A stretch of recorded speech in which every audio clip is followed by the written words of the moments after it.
I think there's two aspects to what you said. The first one, it definitely touches on two things, I think, from what I understand. That the world, whether it's education, whether it's professional life or climate change issues, anything, safety, security in terms of transport, it's designed for men to be safe, to succeed. It's not really designed for women. Women have to fit in somehow. And so the buses, the roads, maybe they're not the safest for us, accommodation, climate change, policies, disaster planning isn't taken into mind, exam season, it's not taken into mind. And of course, we live in a society with certain cultural norms and practices. And policies can only go so far if they clash too much with what families and communities really want. Laws will move faster than culture does. So you have to take that into consideration when we create policies and implement them.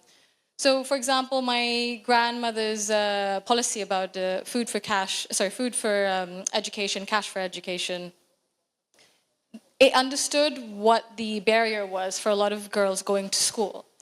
And so when it was able to meet that sort of sweet point about where culture is a barrier and where incentive can work, more girls were able to go into education. So I think when we think about adjusting maybe more flexible working, flexible entry points into work, because I believe, Rupal, you said something about women leaving careers at very crucial points where they might reach that promotion because of family obligations, because of childcare and so on and so forth. So flexible entry points are probably needed. Sure, we have maternity care, but maybe that has to be expanded nationally by statute and by, I'm sure, private enterprises as well.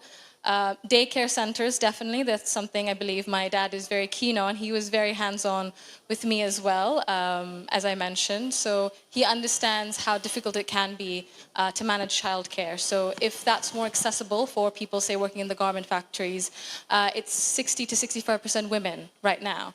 That makes it quite difficult. So again, I think there needs to be a little bit of a redesign. The pen is mightier than the sword, so we can use it to redesign certain things to help women succeed more in society. In terms of cyberbullying, yes, as I mentioned, in Bangladesh, around 78.8% of women face harassment of some sort online. They have faced, especially from Facebook. So this is a lived reality. There are not enough, definitely legal protections. There are not enough sort of protections in terms of reporting systems and such. That definitely needs to be done. Digital literacy, definitely something that I believe you touched on as well. Aside from financial digital literacy, in terms of how to keep you safe as well, how to report, working with online platforms, definitely that's something we need to strengthen.